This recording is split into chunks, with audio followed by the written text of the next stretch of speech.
Leroy Jenkins.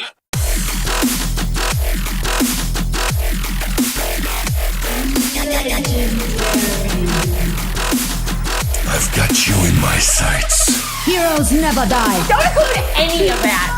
First love. I felt It felt me hard. No, we're gonna save that. Yeah, sure. Yep, agreed.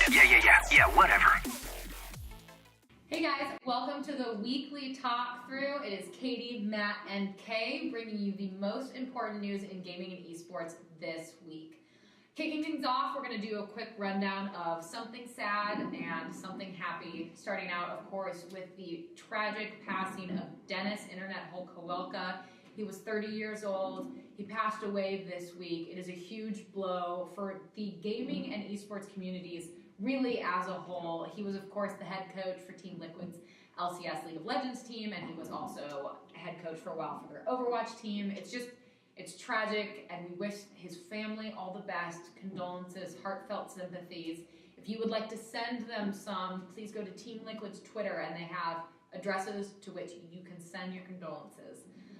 Moving on, though, South Korea proved again at BlizzCon that it dominates everyone. I believe four different games. I think it was Heroes of the Storm and what other ones? Heroes of the Storm, World of Warcraft, Overwatch, World Cup, obviously, and What was the other one?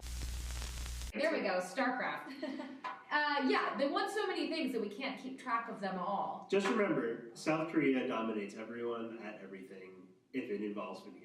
And they proved that. Except for maybe 2017. Yeah, except for Counter-Strike. Except for Counter-Strike. Then Kay's gonna take them down. Watch out. All right, so first big news, of course, of the week is that Activision got slapped with a potentially enormous lawsuit by AM General, the producers, the manufacturers of Humvee. They are claiming copyright and trademark infringement against Activision in its Call of Duty series for showcasing and utilizing their Humvee brand apparently without permission and going through the appropriate channels. And this is to note that this franchise for them has made $15 billion.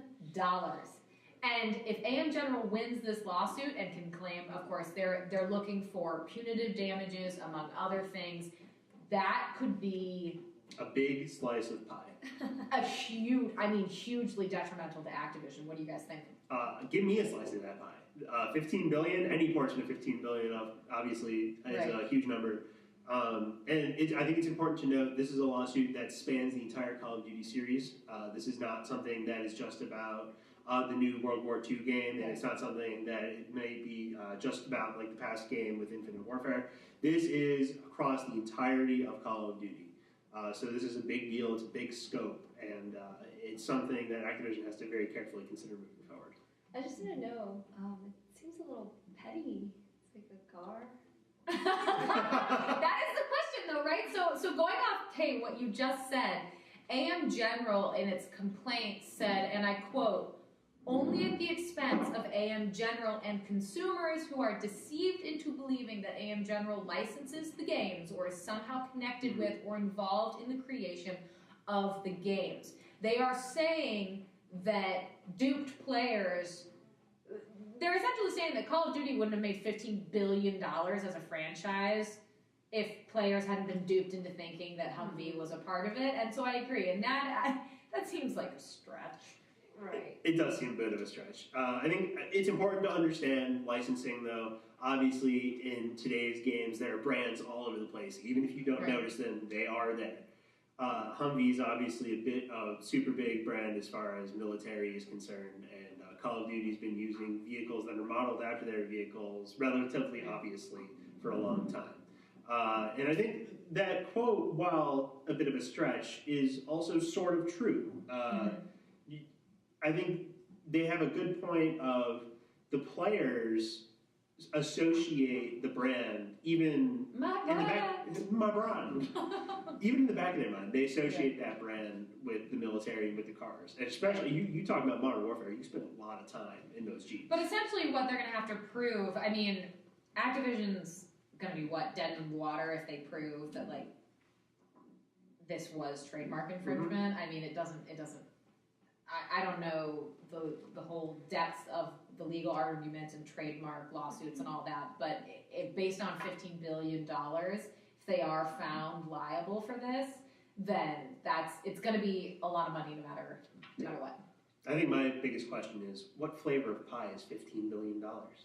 I don't even care what the flavor of the pie is. Just give me the slice. Give me the slice. All right, I think, Matt, you got something about League of Legends? It's preseason time, baby.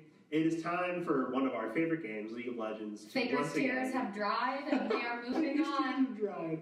It is once again time for League of Legends to get completely overhauled and for everyone to have to relearn the game in its entirety. Once again, Riot has taken a big subject this season, or this preseason rather. It looks like it's going to be runes. The big rune update has hit, and people are overall pretty happy with the changes. To just go over some of the finer points, the rune and mastery systems have now been combined into one single rune system. Thank God. Riot has tried to do this in an effort to simplify champion pick and ban for players, so it's much simpler, and you're not sort of rushing to figure things out while champions select that timer, that infamous timer is ticking down.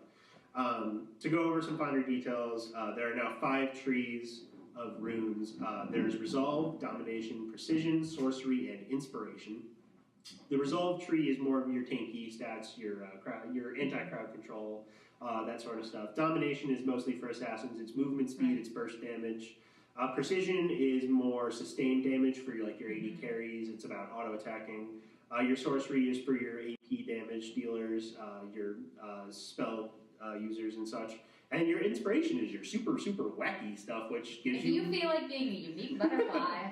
which gives you random stopwatches to go invulnerable and gives you extra summoner spells. So I want to know, Kay, as you're a big Counter-Strike player and you stream every night. This is why I don't play League. Right, so I was going to ask you, League changes stuff a lot, and it's oftentimes little things. It's also oftentimes really major stuff, like what we're seeing here. Talk to me about that and your thoughts and impressions as someone who plays a game that doesn't get such major overhauls like this. Yeah, we actually don't. Counter-Strike doesn't really have changes like that, so it's always easy to come back to. But I don't know. I have a lot of friends who play League, and I feel like it would kind of hurt them because I feel like if you're used to a game and you make big changes, a lot of people either love it or really hate it, and so I feel like. Well, I mean, that's kind of what happened to me. Unfortunately, a lot of my core group of friends that I played League with, we kind of all ended up drifting off to our own stuff. Welcome to real life, graduating college, having, Don't make me pay cry. taxes, Don't get a make me job. cry. I love you, boys. I love you. But part of it, too, was all these changes that kept happening. And I was just tired of trying to keep up. I was tired of feeling like I had to relearn the game every week. It's like a new game. But I will say, because this just seems like it does simplify things in a lot of ways. I'm excited. I'm tempted to come back now and start trying it out to see what it's like now. But again, part of me worries, am I going to learn this and then it's going to be different in 2 months? Right. Yeah, it's sort of a giant contradiction within itself, right? Because it's simplifying it in some ways, but it's also complicating it in others. I mean, essentially, there are 60 new runes for every player who plays to learn now. Now, you can make an argument... That was great. That is how I feel. I have no idea what's going on. Now, there's arguments to be made that obviously they fixed an issue that's been long rampant in League of Legends, that players can no longer load into games missing runes or masteries. So if you are, in the middle of constructing your rune page and the timer and champion select runs out, you will be defaulted to a page that Riot has created for your champion, which is nice. That's not the worst thing ever. No, it's not. I know something that was always difficult for me with champions was having to come up with pages and stuff for people I wanted to try out. Right, It was this convoluted brouhaha of searching through the internet and all these walkthroughs and all whatever. And that is nice that they have some preset stuff that's here's a default if you need it. Yeah, so to sort of conclude the argument, I'd just like to say, rest in peace, 1% crit rune, and all that you did for League of Legends. And Kay's just like, are we done talking about this now? I don't care. Well, luckily, we are. So you want to lead us into our next topic, Kate? I do. Anyone who has ever played Pokemon Go, I played it for a while. I really liked it. 2 brutal weeks.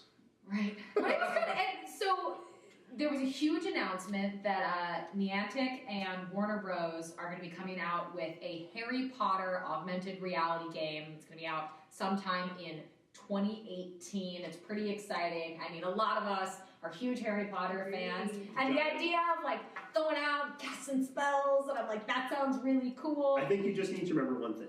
It's Leviosa, not Leviosa. Yes. So part of this, of course, is that another interesting thing is that Warner Bros. Opened a sub-development called Portkey Games that's going to be dedicated solely to producing mobile and console Harry Potter games.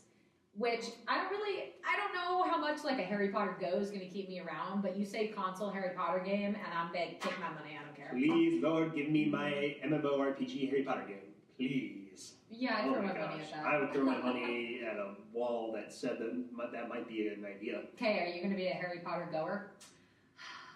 You know, like Pokemon Go, when I first played it, I was so addicted, and then like I got addicted so fast, and then I just like lost it so fast. So I feel like that's the majority. It was a passionate flame, and it burned brightly. So, and just like it was there, it was extinguished. Yeah. Exactly. Just, I feel like that was the experience of the majority of players, really. Mm-hmm.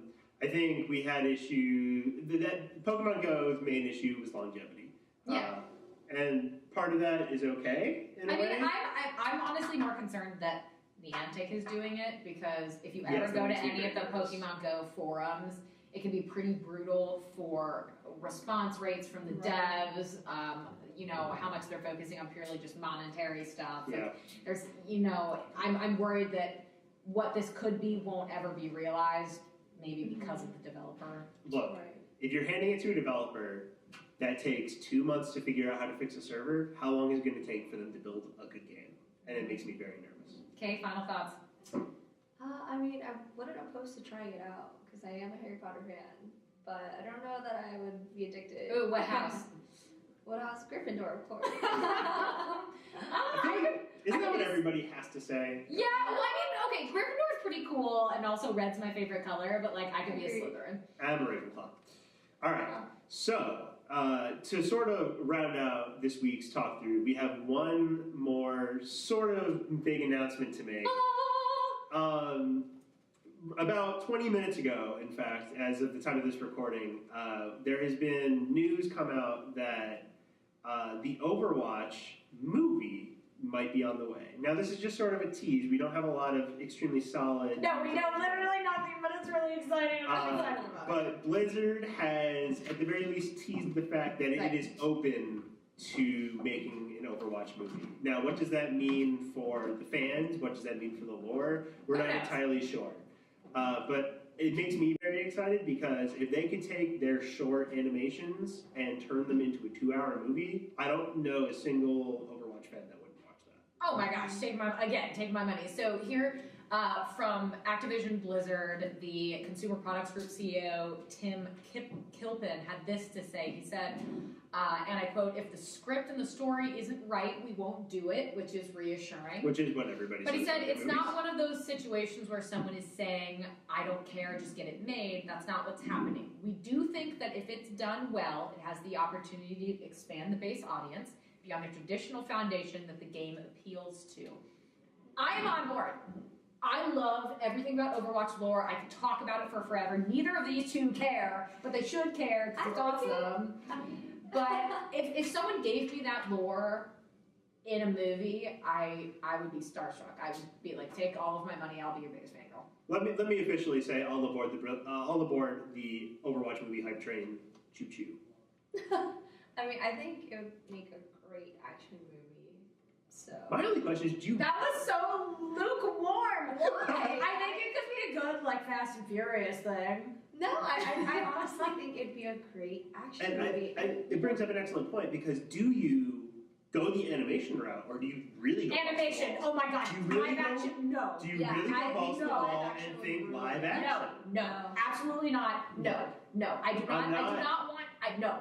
Let me play devil's advocate. I am not saying that I would vote for that. I'm saying it has to at least be a consideration of Blizzard and the studio that's going to be making this. Animation. Yeah, I agree, animation, but will we see a live action Blizzard movie? Probably not. Also, Smokey Dissolvey Reaper is not gonna look cool in like a live action thing. Why? You've never seen a smoke machine? Come on. Don't ruin I just feel like with animation they have a lot more options. Honestly, to get yes, yeah. Cooler. So. Well, yeah, and I mean, you don't have to worry quite about casting someone who looks like the character. You just have the character. And I mean, they've already proven with their animated shorts, especially the Bastion one, that they can get huge amounts of emotion from their players with animated movies that don't And involve. a lot of people are already attached to like the characters itself in the game. Yeah, I feel like I would have a hard time saying, okay, I know that this is Gabriel Reyes, but it's like it's a 3D human being, and I'm having trouble associating that with Gabriel Reyes in the video game. Yep, and I think there's something to be said for the incredible talent that is the Overwatch voice actors. Yeah. And I think And they should keep it. translating their talents. I want to hear them. I want to hear, Anjali. I want to hear Carolina Rabasa. I want to hear. I want to hear Reinhardt. Yes, I want to hear all of these actors. If I heard someone else's voice, it would not be the same. Agreed. But I think we've got to go, guys. It's high noon. We got to go. Flit off to our other responsibilities. Mine is to go to a birthday party. I don't know what Matt's doing. I know she's got to go stream. Happy holidays. Oh yeah, we're gonna go to Riot, or the actually shout out guys to the Rocket League RCLS World Championship Series that is going on. Yes, Psyonix's Rocket League going on right now at the MGM in Washington D.C. Pretty cool. What a shot! I'm holding it upside down, aren't I? What a shot! All right, guys. Nice shot. Thanks for joining us. Nice shot, dude. This is Katie, Failure Matt, and Kay with the daily walkthrough, giving you your weekly talk through of the most important news in gaming and esports. Thanks for tuning in, and we will see you next week. See you guys. Holy crap! Did both cameras stay on?